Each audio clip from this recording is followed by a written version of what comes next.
Hi, everyone. Welcome to the Sus Coaching Podcast, episode number 2. Today, we're going to talk everything about sleep. Why do we sleep? How do you fall asleep? What happens when you're sleeping? And most importantly, how is sleep good for athletics and how can you improve yours?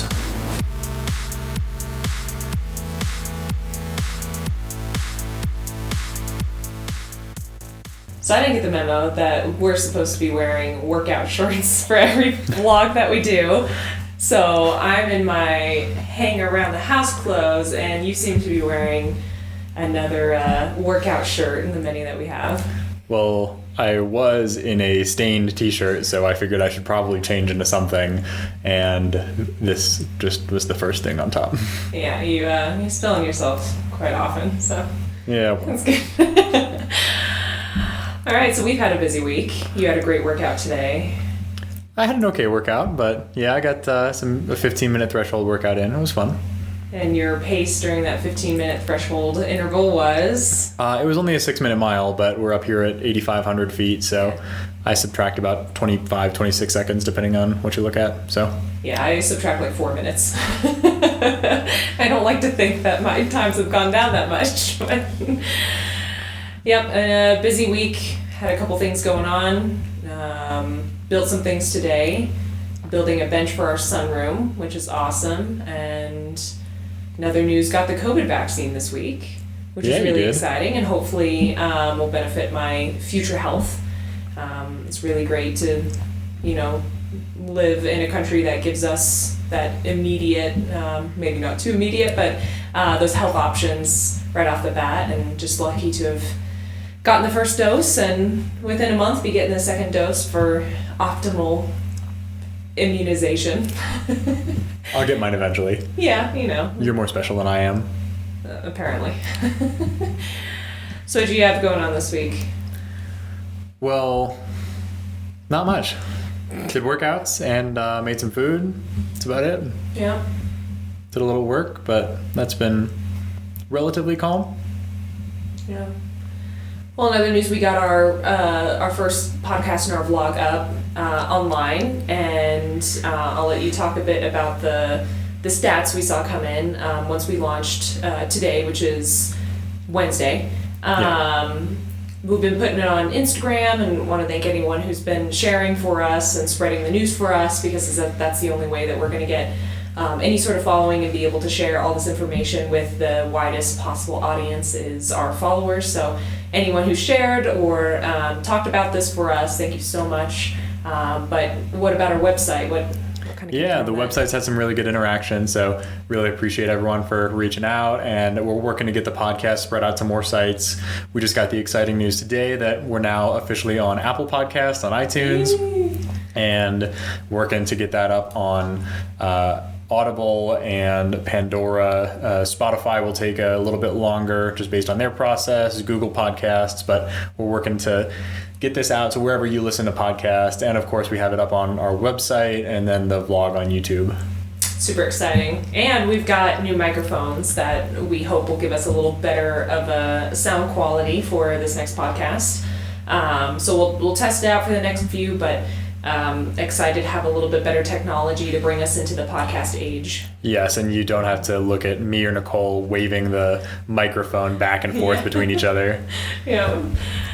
But all right, I got a couple of pieces of feedback this week. Right after we launched, putting up kind of the teasers for the podcast, that our conversation about racing weight was well received. People liked hearing about the fact that weight isn't everything in sport, or if you're an athlete or a weekend warrior, it's not as heavy of an item as I see what you did there. Yeah, see what I did there? It's not as heavy as an item that some people make it out to be. So with all of that, we decided to go down a slightly different route, but still a broad category of podcast topic that we'll be returning to, I'm sure, plenty. And something that's been really, I want to say, near and dear to our hearts, because we found that it is 100% one of our go-tos for better performance, go-tos for recovery, go-tos for great race day, great marathon day, what have you. So I'll let you kick it off. You can do the honors. Well, let's take an example from a different sporting world than we look at. But you take an athlete who is performing extremely well, but they're getting a little older. They're winning some of their version of the of international championships, and they've done quite well at a significant number of those. But they're getting a little older, and maybe not moving quite as quickly. But then we yeah, I'm laughing because I always thought you as the old man in the relationship, so I just think of you talking about yourself right now. I mean, you're older. You're getting a little older, you're slowing down. You're not slowing down, but well, this athlete decided to try and extend their career. They focused on one thing, and that was sleep. And this athlete increased the number of hours that they slept, and they really focused on the quality of sleep. And this athlete is Roger Federer, who is, for those who don't know, he's an amazing tennis player who has had an incredibly long career and won an insane number of Grand Slam titles. And for the tennis buffs in our audience, please, I apologize for butchering Roger's story, but what an amazing athlete and a really good example of how sleep can really affect what you do in life. So what is it that he did that ultimately gave him an edge over his competition? He increased his sleep. He really focused on quality sleep and quantity of sleep. And by doing that, he was able to recover better. And because he was recovering better, he's able to train more. And I think that's a parallel for endurance athletes as well, because especially in the triathlon world, volume is not a physical limiter. For runners, running more than like 120 miles a week is going to beat you up pretty good. And if you're running that kind of volume, then you're probably doing it fairly quickly. Your total hours aren't really limiting you.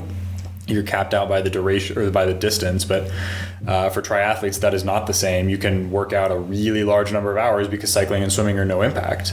Right. So that means if you're going to do back-to-back hard sessions or a larger number of hard sessions, the better you can recover, then the better you can train. The more training and the more hard key training you can get in, the better you perform. So that's why blood doping and EPO doping is a thing. It's not because it makes you perform better by itself. It's because it helps you recover faster. Right. And it seems that every magazine out there today is out to give athletes, especially the athlete-driven magazines, are out to give them the best recovery, whether that's the boots that you put on that inflate, like the Normatec boots, or the Hypervolts, the guns that massage your muscles, or all sorts of these tools that we don't really know they provide us an edge in our recovery, but there has been limited research, and the research that we have looked at has said there's only two things that help us recover to our max capacity, and those are sleep and float tanks. Yeah. And great book on that is Good to Go, all about athletic recovery. What's the author's name? I'll get it for you. Hold on. You can. Well, while Nicole is pulling up our author's name, we need to give credit where credit is due, but sleep is definitely our discussion topic today because, if you can, instead of paying a few $100s for a Theragun or for whatever cryo treatment or anything like that, or suffering through a cold bath or alternating hot and cold showers, sleep is free, sleep is easy, and it works pretty good. So I think that's a really important aspect that we'll talk about. So what we're going to do, first we'll talk a little bit about some of the benefits of sleep, and then after that we'll talk a little bit through the mechanics of how we sleep, why we sleep, and the way that we sleep. And then finally we'll talk a little bit about sleep hygiene and how you can maybe alter the quality of your sleep, as well as talk a little bit about the quantity of sleep. I'm sorry, what's the author or the book's name again? Good to Go. Good to Go, that's right. I've read it too. I didn't remember that. That's Christy Ashwandin. I'm hoping I'm saying her name right. We'll put a link in the description. Mm-hmm. And so first we'll talk a little bit about what sleep does for you and what good sleep can do for you and what bad sleep or not enough sleep can take from you. Nicole, you want to start it off? Yeah, sure. So, and I totally blanked out. So if you said this already, I'm sorry. I was looking for that author's name. But we're starting. Sleep is one of those topics that people hear about all the time, but no one really takes it seriously. No one goes, oh yeah, the magazine I read, they said I should be getting 8 to 9 hours of sleep a night, and I should have good sleep hygiene, and I should make my bedroom temperature this much. No one goes to that extent, with the exception of the few who understand what it is to get a good night's sleep with good sleep hygiene, and then wakes up the next morning feeling super refreshed, ready for a workout, ready for work, ready for taking care of the kids, taking them to school, etc. So if you're an athlete and you're listening to this, consider sleep now your number one priority over everything else. I mean, it tops nutrition, it tops working out, volume, distance, mileage. Sleep should be your number one. This is how you recover the best, and the science really shows that, and I'm excited because Jake has a lot of good sciencey tidbits about why that helps us out. And the lack of sleep comes in a whole bunch of different forms. And kind of bouncing back to our last podcast about racing weight and weight fluctuations, sleep can absolutely affect your weight, due mostly to the cravings that you wake up to. If you get 3 hours of sleep and all you crave is sugary food, you're going to eat that sugary food because it makes you feel good, and then the weight's going to come, the weight's going to fluctuate. Odds are you're not going to be hydrating, and your body's just going to get out of whack. Decreased performance, obviously, if you're getting 2 to 3 hours a night, even 6 or 7 hours a night, and your volume is still high, your decreased performance is just going to be right there at the top of your charts, and you're going to notice it right away. And I put on my little outline here the slew of altered emotional states, and I think I can speak the best from experience in that one. If I don't get enough sleep, I know it. It's immediate when I wake up. I don't wake up refreshed. I wake up feeling cranky. I'm sure plenty of our audience can relate to that, especially the women. But the emotional states, regulating our emotions throughout the day, how we react to things. It's no longer within our control if we're only getting 4 hours, 5 hours of sleep at night. And I'm also excited for Jake's piece too on having, even say we'd go from 8 hours a night for 5 nights a week, and we think that's enough and we feel good on that sleep, but one night we get 2 hours because insert your own example here, how that affects us just in that day. We think we're okay, but in all honesty, our brain doesn't see that we've had 5 days of really nice sleep. It just sees that night of 2 hours of sleep. So with all that, in mind, we're going to jump to Jake's piece on how sleep benefits us and what it does for us and all the good things about sleep, so that you feel more inclined to get a 9-hour, 10-hour sleep tonight if possible. So sleep is your brain and your body's way of refreshing itself. So when, you might have heard the growth equation is stress plus rest equals growth. Well, what you do during the day is you stress your body, you do workouts, you do high pressure jobs, you have whatever else you have going on in your life, that's stress. Well, if you don't rest, there is no growth.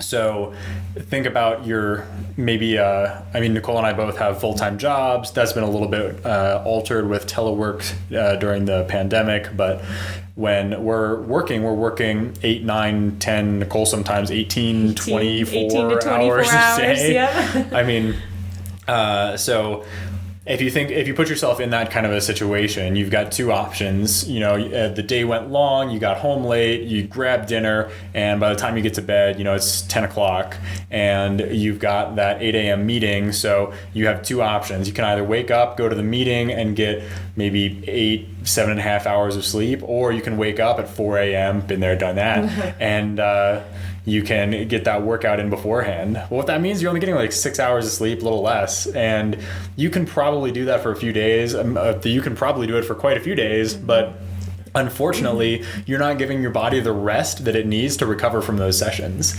because either you're tired beforehand and your session isn't great, you wake up, you get to the track, you're groggy. I have been so freaking tired out of my mind when I rolled up to the track that I like sat in my car and stared into space for like half an hour before I willed myself to try and get out on the track. And unsurprisingly, my intervals sucked. Oh, we've all been there, my guy. So yeah, I think, it's that, or you do that hard workout. Maybe you're an afternoon person, you do your afternoon workout, you only grab 6 hours of sleep afterwards, and then you get up the next day. Even if you're not trying to get up and work out right away, your body still doesn't have the time that it needs. It's not building all the muscle that you want it to. It's still damaged. It's tired. It's not doing well. So I think that's a really thing to note, is that your body needs sleep in order to recover, and your mind as well. So your deep sleep and your so we'll talk a little bit about the kinds of sleep in a bit later, but there's basically two kinds: your rapid eye movement, or REM, which is kind of your dream sleep. It's a really interesting, your brain looks like it's awake, but your body is totally still. So it's really cool for researchers getting to look and see what the brain waves look like. Then you have your NREM sleep, so your non-REM sleep, and that is you have light and deep sleep there. And in your non-REM sleep, think of that as for your body, and your REM sleep is for your brain. There's certainly some crossover, but your non-REM sleep, that is where your body is like passed out, it's healing things, it's fixing things, those heavy squats you just did, that hard bike workout. And when I say heavy squats, I mean like 80 whole pounds. I'm pretty sure my wife can squat more than I can. But so your NREM sleep, your body is healing itself. Your REM sleep, your brain is healing itself. You're processing. In REM sleep, that's when you're taking things from your short-term memory and pushing them into your long-term memory. So that plays a really key role in dementia and Alzheimer's, which is one of the really great benefits of sleep, is it protects you against those kinds of diseases of aging. Same thing with cardiovascular, with diabetes. I mean, sleep is a panacea for all kinds of, particularly lifestyle diseases, those things that, sleep can help you from getting like hit by a car and things if you're, tired and stumbling into the roadway when you're doing your morning run under your headlamp. But, sleep is higher sleep volumes is associated with lower all-cause mortality. All-cause meaning literally anything from COVID to getting hit by cars. Sleep helps you avoid those deaths.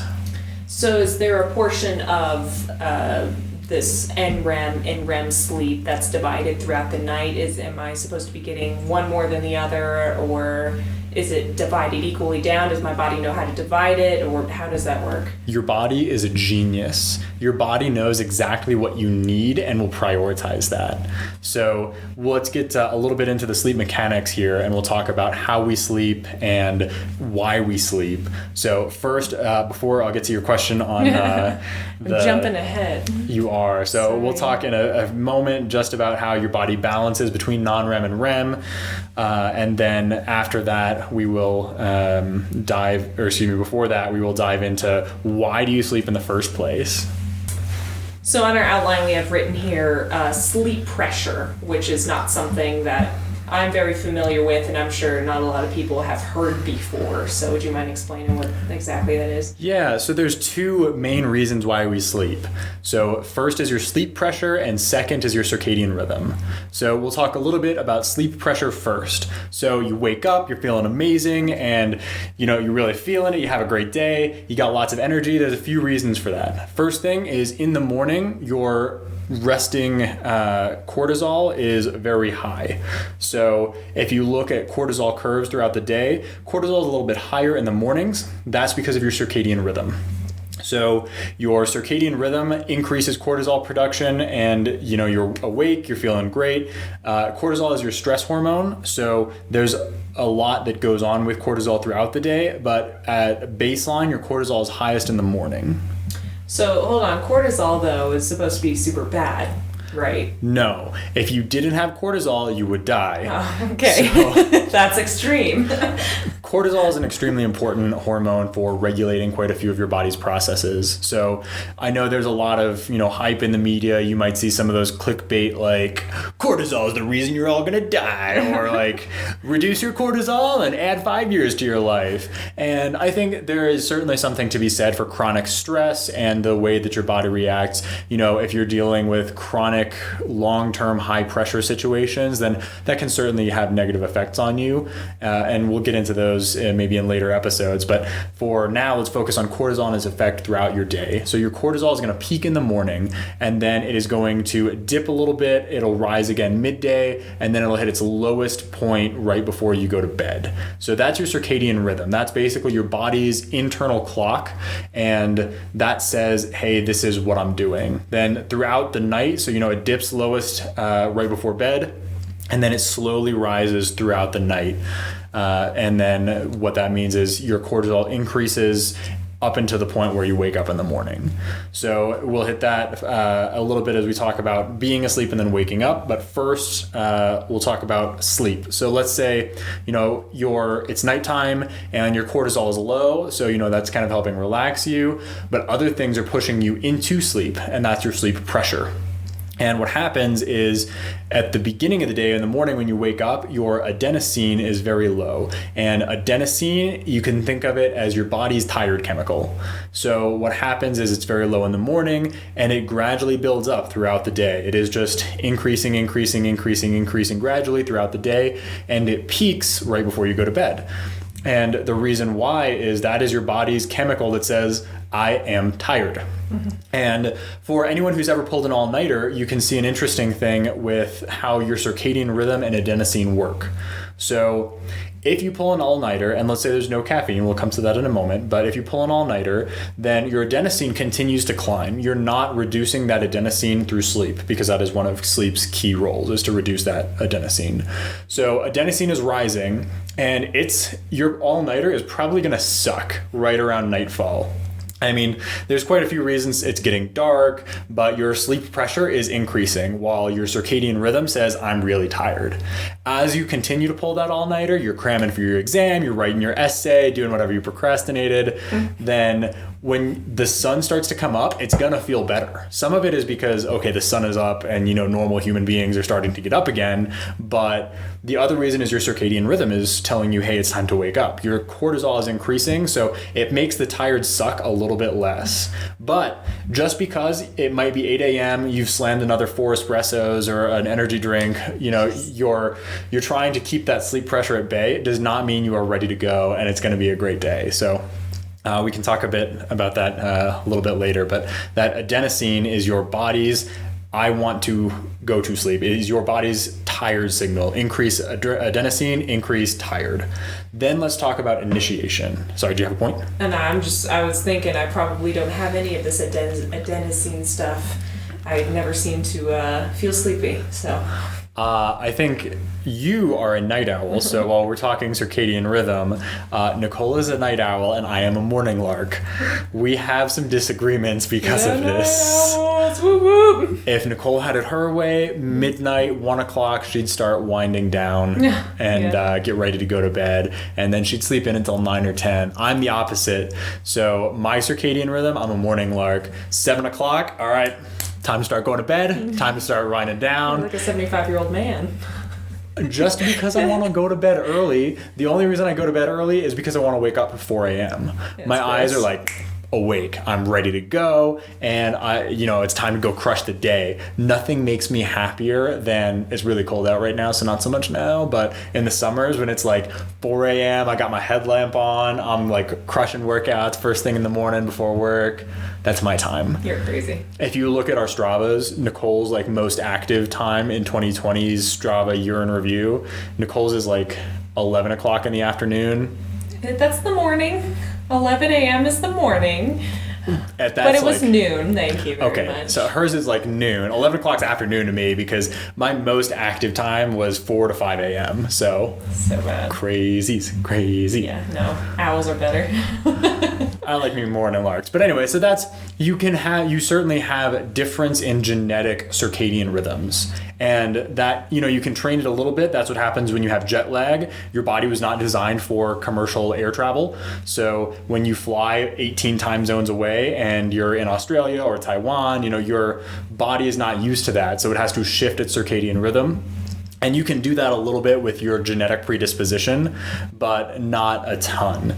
In some ways, we are linked with how the sun is around us. And that's the other piece of sleep pressure is your melatonin. So what happens is in the evenings, as things start to get dimmer, your body produces melatonin. And that happens when your body isn't exposed to blue light. Because before cell phones and TV screens, your body regulated itself very closely to how the sun worked. And even when you're awake afterwards, if we have fire or torches, anything like that, it's all very warm light. So your body sees blue light and it does not produce melatonin. As soon as blue light goes away, then it starts to produce that melatonin. And melatonin is the go-to sleep chemical. It is the sleep initiation chemical, not the stay asleep chemical. And it's also something, there's melatonin supplements on the market which are wildly uncontrolled. So the supplement industry is not really controlled. If you test quite a few of the melatonin supplements on the market, you'll see varying degrees of what's actually on the label versus what's in the pill. And it's also something that you don't really, we definitely argue against taking it if possible. It has a role maybe in jet lag travel, but if you can, try and avoid. Yeah, and this is an easy fix for us, and maybe it's because we're young or we're experienced in the jet lag stuff. We've been to both Australia and Taiwan and had to deal with the jet lag, but the easy fix for us in instances like that is to not take the melatonin. And instead, when we get to our new location, be up with the sunrise and get as much sun as possible. Because like you said earlier, our brains are geniuses. Our bodies are geniuses. They know how to regulate according to the sun. And if you're getting out in the sun the first 2 or 3 days that you're in a new location, you're going to do a lot better than the person who's just trying to sleep away their jet lag. Now, on the other hand, the reason why we argue against melatonin is, one, it is widely unregulated, and I agree with everything that, they're not accurately listing what's on the label. But on the other hand, especially for women, that is a brain chemical. That is a hormone that our body regulates on its own. And if we're introducing more and more and more milligrams to our body system, it's taking that instead of our body's natural way of producing it, and instead is just going off of whatever you're giving it. It's kind of like pain management. If you have a headache day after day, taking Advil becomes your fix. Same with melatonin.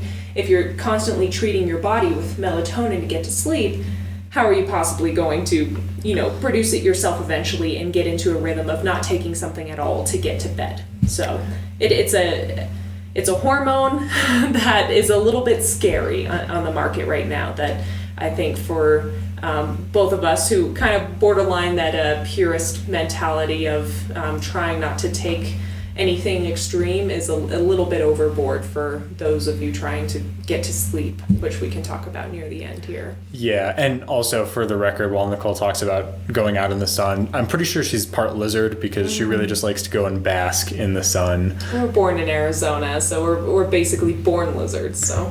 True, but for whatever reason, she enjoys 115 degrees, and I would rather it be 15 than 115. Nasty. But lots of compromises in the marriage.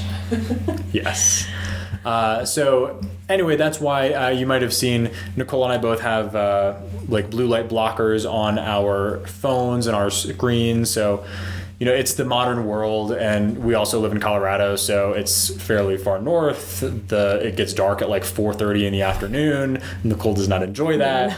No. And you're going to be on your phone or on the TV or computer, things like that. So while doing that, we have blue light blockers on those things. Some people wear the blue light blocker glasses. We just do the little screen filters. And it's a pretty standard app you can download on any phone, is to get a blue light blocker. So most phones come with a blue light blocker. Yeah, Android and Windows come standard with a blue light blocker or a night light. Can't speak to Mac and Apple. Right. I'm sure they're on there. I mean, it's such a widely known topic now that I am sure most phones at least have an app you can download to set a timer for when that blue light blocker kicks in, which ideally should be a couple hours before bed. Yeah, absolutely. And that also brings us a little bit to as you're sleeping, and some of the sleep hygiene Nicole will cover later, but unfortunately a lot of chargers and plugs and outlets and things have blue or green lights that can very much disturb your sleep because of that. So let's talk a little bit about being asleep. Nicole, let's come back to your question on how does your body regulate NREM versus REM sleep? Well, your body is a genius, and your body knows what it needs most. So in general, your body will it sleeps in cycles, roughly 90-minute cycles. And at the beginning of the night, you're going to get more NREM sleep and some REM sleep in each cycle. Then as you go on through the night, you get less NREM and more REM within each cycle. So we're clear here that NREM, we're talking about light and deep sleep. Correct, yes. But not REM sleep. Yes. Okay. And so there's not clear understanding on the scientific literature why this happens, but my hypothesis is your body sleeps in cycles, and your body knows it has to get some REM sleep and some NREM sleep. But evolutionarily, your body, our cavemen, they're hearing bumps in the night. Maybe they get woken up by a herd of charging dinosaurs. I'm kidding. Wow. But if you only get those 6 hours, those 3 hours of sleep, your body wants to have a little bit of NREM and a little bit of REM sleep. And the reason why, so within each cycle, even at the beginning of the night, you're going to get some REM sleep. And then moreover, the body prioritizes NREM sleep early in the night, REM sleep later in the night. So what that means is your body is prioritizing the body first, mind second. As far as survival goes, which kind of makes sense because, again, evolutionary, if you're looking at a charging herd of antelopes or something that you have to go hunt, something that you have to run away from to stay alive, if your brain is wide awake and knows exactly how to get to the escape route, that's all fine and dandy, but if your legs are too tired to move, it's not going to help you. And see, that's really interesting now, though, because we are no longer being run over by herds of antelope or dinosaurs. In fact, I would argue that most people today need more of the REM sleep that corrects our brain overnight than we do the physical side if you're not, deeply devoted to athletics. Absolutely. And that's another interesting point in how our societies work. Our societies favor early morning larks, and Nicole's giving me the evil eye for that one. So I'm sorry that I benefit from a society built upon morning larkhood. But what that means is early job starts, early school starts, especially for adolescents whose circadian rhythm naturally shifts to the right. So later in the day, they're adolescents, teenagers, there's a reason why they stay up late and want to sleep in all day, because their circadian rhythm naturally shifts to the right before shifting back to the left as they mature. So what that means is when you're starting school at 7 a.m., then waking those adolescents up, waking us up earlier than our circadian rhythm wants us to, means that you're losing out on the REM sleep, not as much on the NREM sleep. So if you short a person, there's some interesting studies, if you short a person's sleep at the beginning of the night, they will get less NREM sleep. And if you short a person's sleep at the end of the night, they'll get less REM sleep. Got it. Yeah, I don't miss those days of being a teenager and having to wake up at 7 a.m. Those were torture. So that's any hypothesis why that is, that teenagers are moving to the right before they move back to the left, and is that anything you've read or researched? There's probably an answer out there, but I don't know it off the top of my head. Yeah, it's a little more advanced to kind of hypothesize why that is, but anyway. Okay.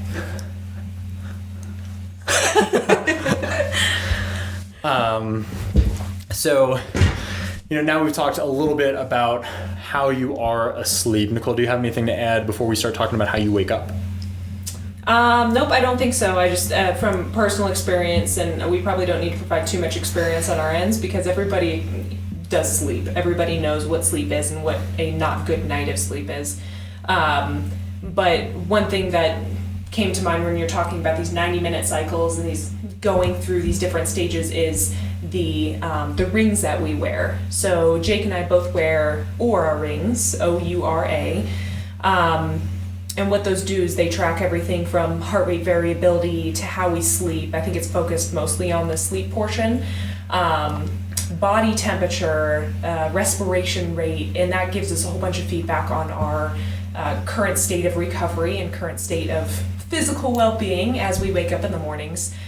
But the cool part of that data is every morning we get to see how much time we spent in deep sleep, how much time we spent in light sleep, and how much time we spent in REM sleep.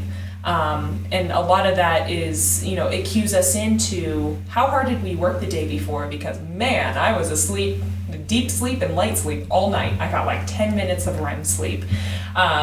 So definitely something to check out if you're a serious athlete, is that the Oura Ring. It definitely gives you a little bit more insight into how you're sleeping, more than just an app on your phone that maybe you keep on your bed that tracks your movement. Yeah, I think we could probably devote a full podcast to a review or maybe a vlog for the Oura Rings, but something worthwhile to note is even like your Garmin wearable sleep trackers, those use some HRV, but most sleep trackers are movement-based exclusively, and only the Oura and Whoop are really the two wearables that have the best clinical association with sleep data.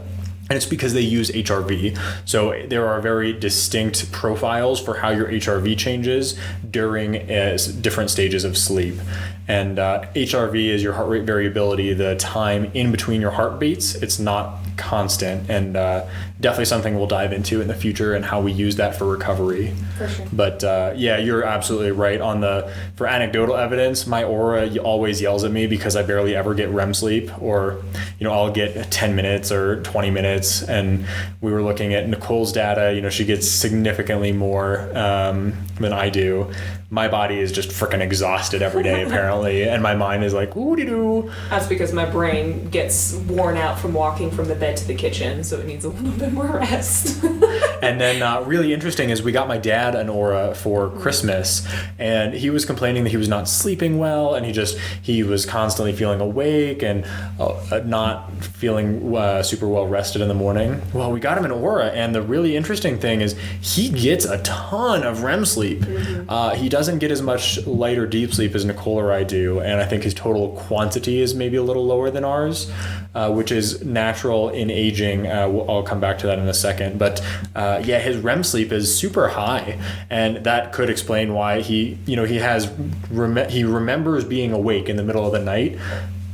Excuse me, but that could well just be him dreaming in REM sleep. Yeah. And on the topic of dreams, before we talk into aging, dreams mostly occur in REM sleep. However, dreams also occur in NREM, which is really interesting because in clinical research trials with subjects in like total sleep monitoring, so we're talking pristine chamber hooked up to EKGs, like researchers see everything is very accurate, and they've done experiments where they suppress REM sleep and only look at NREM data. Well, people still dream in NREM, which is really interesting, though the majority of dreams, and certainly the most vivid dreams, happen in REM. For sure. And for all those book nerds out there who are wanting a little bit more of that sciencey piece, or a little bit where our facts are coming from, a lot of what we're pulling right now is out of Why We Sleep by Matthew Walker. So we'll attach a link to this podcast as well. Yeah, absolutely. So also coming back to age, we know anecdotally, I mean, you always heard of the old folks early bird special, and Nicole always makes fun of me. She's like, "Oh, you should go to the Lubies and get their diner buffet at 4 in the afternoon." I have never said that. Okay, I added the Lubies part, but well, there's a reason why there's a stigma around, as we age, people sleeping less, wanting to go to bed earlier and waking up earlier. Well, the reason for that is your circadian rhythm does drift to the left as you age, but it is also it is not true that as you age you need less sleep. So this is a normal versus okay. So just because something is normal does not mean that it is good. So unfortunately, we do see a decrease in sleep quantity and quality as you age, and that is common across the spectrum, but that doesn't mean it's a good thing. So I think that's similar to our last topic, talking about females without a menstrual cycle in athletics. It is unfortunately common, but that does not mean it's okay. Right. Yeah, I agree. So coming back to our sleep dynamics and talking about how we wake up, we hit it a little bit, but we have increases in cortisol, and you have that cortisol is your body's signal for it's time to get up, it's time to get up. Some of that also comes with how your room is oriented. So particularly if you've got sunlight coming into your room, if you have an east-facing room, or depending on how the light comes into your house, then those signals, although your eyes are closed, your eyes are interpreting through your eyelids. So they see, if you close your eyes and look into the sun, it's kind of a warmer feeling. Well, that means that your body is interpreting that as it's time to get up. The sun is up and it's time to get up. And with that, I think that's a good segue for Nicole to start talking about sleep hygiene and how we can improve our sleep. We've given you the doom and gloom. We told you that if you don't sleep enough or if your sleep quality isn't good, then you're at a higher risk for diabetes, for heart disease, for dementia. And then for the athletes, of course, you're going to have reduced athletic training and performance. Well, okay, the good news is we can change that. And some of that comes from sleeping more. As far as the times you want to sleep, 8 to 10 hours. It's sometimes a very hard bill for athletes, particularly for athletes working a full career and working maybe 8 or 9 or 14 hours days. But yeah, that time is important. And then let's talk a little bit about quality, Nicole. Yeah, and something you said about our eyelids interpreting the light behind our actual eyelids, that's crazy, because what that means for us is if we're keeping lights on as we sleep, if we have a television on, if we have a street light coming in through our window, all night long our body is interpreting that as, hey, maybe it's time to get up. There's some light coming in right now.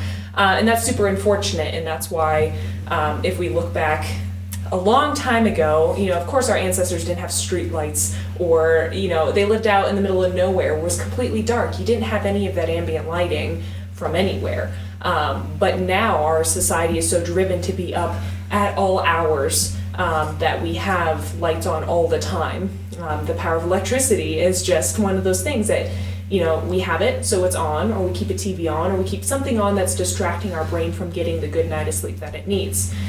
Now, the hygiene piece is a lot of super simple stuff that we can do tonight. We don't have to commit to a 3-month-long program to get a better night of sleep. And the first one that I want to point out, we kind of already talked about, is the blue light filters, those blue light blockers.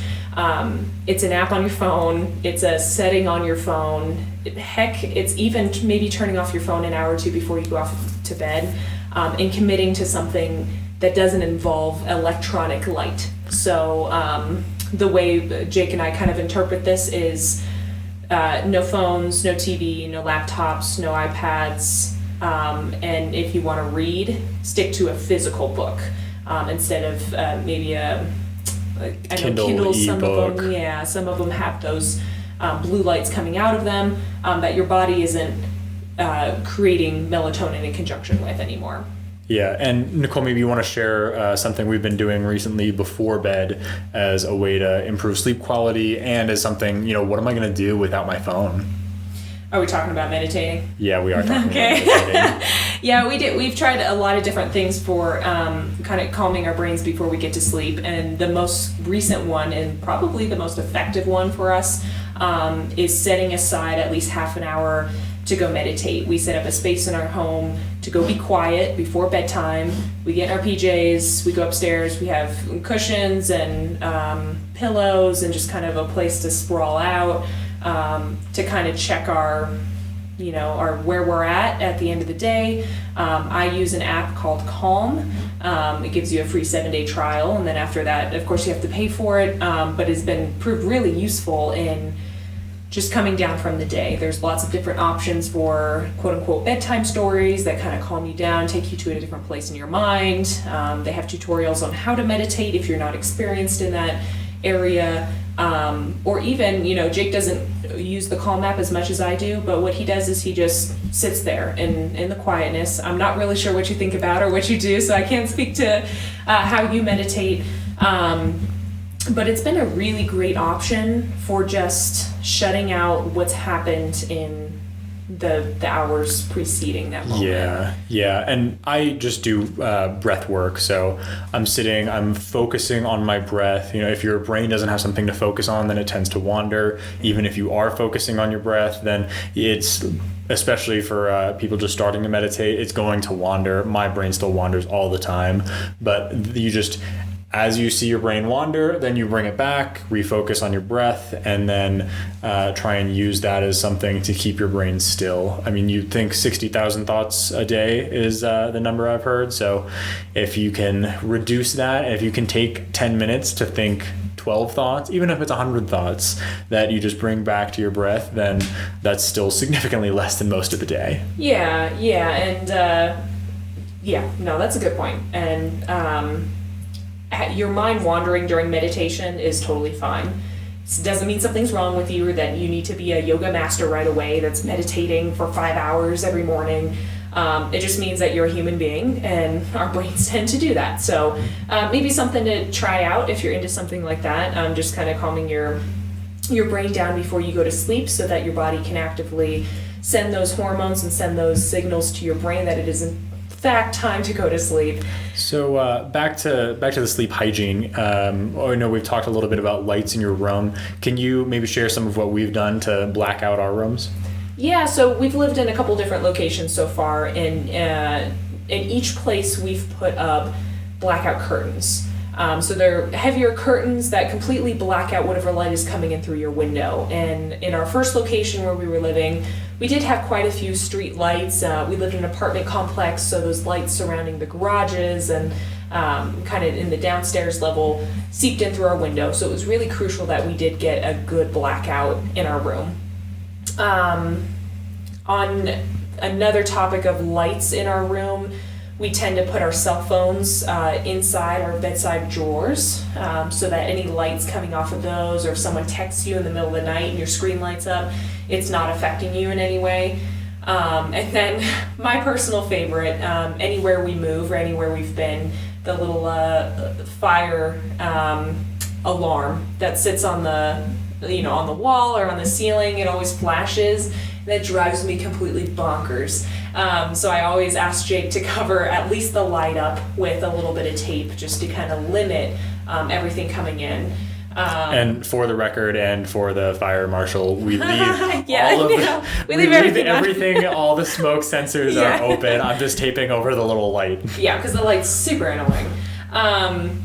So if you can imagine, in a room that you can't see anything, the ideal lightness level when you're going to sleep is ideally you should not be able to see your hand in front of your face. That should be the test. And that's wait a few minutes, let your eyes adjust to the darkness, because you might shut off the lights and you're like, oh yeah, my room is super dark, it's great. Well, if you wake up in the middle of the night after you've been asleep for an hour, or if you just close your eyes or sit in the dark room for 5 minutes, your eyes will adjust, and suddenly, amazingly, you'll be able to see things. I think if you've ever done this in a hotel room, that is the worst for flashing lights and car lights and parking lots, and we seldom have good blackout curtains there. So I think if you've ever walked into a hotel room, you would probably turn off the lights and say, wow, that's really bright. Yeah. And for scientific purposes, it takes 20 minutes for your eyes to adjust to complete darkness. So try it out, maybe meditate in your room as you're sitting in complete blackout, and at the end of your meditation, figure out if that's a dark enough, level of light for you to go to sleep to. So what else can we do? So ours is kind of unique. We use sunrise alarm clocks, which are a really cool thing to buy. They're not super expensive anymore because they've gained in popularity. But all they do is they, 10 minutes before your alarm goes off, they start to light up a bit, just as the sun would in your room. This is really great for winter or for anybody living super far north, and it's always dark. But they gradually get lighter until your alarm goes off, and it wakes your brain up in a similar way to as if the sun were coming up. So and it's a little less brutal. Yes, so much less jarring than having the Yeah. That just gives me a heart attack just thinking about it. And then a couple of other things that we found successful is, for me, weighted blankets work really well. They reduce how much I move. I tend to be a really thrashy sleeper. I stay on my side of the bed, unlike my husband over here, but... She says that. Yeah, okay. But the weighted blanket kind of keeps me really close to the bed, really feels protected, and gets me to sleep a lot faster than if I didn't have it. And so, Nicole, tell me, what's the ideal sleep temperature? Oh my gosh. So, ideal sleep temperature is under 68 degrees. You can go anywhere from about 61-ish to 68. I really like a warm room, and I'm sure tons of other people do too, so I'm not the only one out there. I love a warm room, but it's not ideal. And the best way to combat that is get the temperature down to, if you can stand 65, do 65, which is kind of about where our bedroom level sits with kind of, we've got radiant heating, and then cover up with blankets. And I think some of the benefit of sleeping at that colder temperature is the blankets and the warmth that you kind of have internal, kind of like the weighted blanket that you described. I think that might be some of the benefit. But so Nicole, if she could, she would sleep in 85. And if I could, I would sleep in 55. Ooh. So we strike the balance about 65 to 67. She has 3 blankets and I have a sheet. Yeah, and another good tip for those trying to reduce the room temperature, put the temperature down half an hour before you go to sleep so that's a nice level once you actually get to sleep. And then try to limit, this is where I have a challenge, try to limit how many blankets you're using, because then you just kind of, if you have 10 blankets on you but it's 65 in your room, you're kind of canceling out the benefit of your body cooling off enough to have a great night of sleep. So try that sheet and maybe a light blanket, and if that's not quite enough, try something a little heavier, but don't go overboard with your blankets. And then last but not least, some of the little optional things that we found helpful is things like aromatherapy. If you have a diffuser, if you're into something like that, try a really nice lavender smell or something that makes you sleepy, something that calms you down. This is where I need a lot of help because I don't like going to bed at 8 p.m.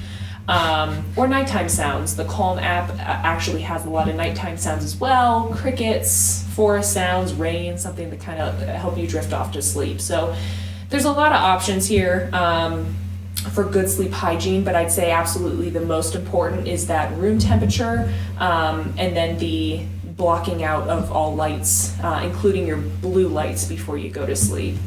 Yeah, absolutely. Well, thanks for sharing, Nicole, and thanks for, thanks for sharing, Jake. You're welcome. Thanks for livening up the doom and gloom of you need to sleep more, and this is why you should have good quality sleep. Yeah. So I think with that, we are about done with this podcast. There's plenty more to talk about on sleep. So of course, we'd love your suggestions or questions, anything that you have in mind that you'd like to hear for future episodes. We will happily take. But in any case, we'll probably talk about it in the future again. Yeah, and thanks so much for watching and for listening, and we really appreciate likes, shares, subscribes. Yeah. All right, everyone, have a great week, and we'll see you next time. Week.